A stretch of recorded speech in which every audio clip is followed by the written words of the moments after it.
Once we traded shells. Simple, right?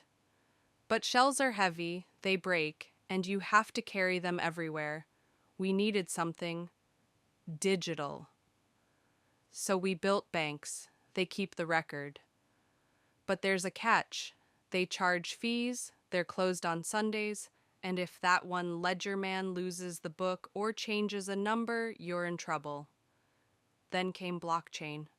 No one person owns the book. Instead, everyone has a copy. When I give you a digital shell, every notebook in the village updates instantly. It's decentralized trust. Transactions are grouped into blocks. To add a new one, the village must solve a complex puzzle. Once locked, that block is part of a permanent chain.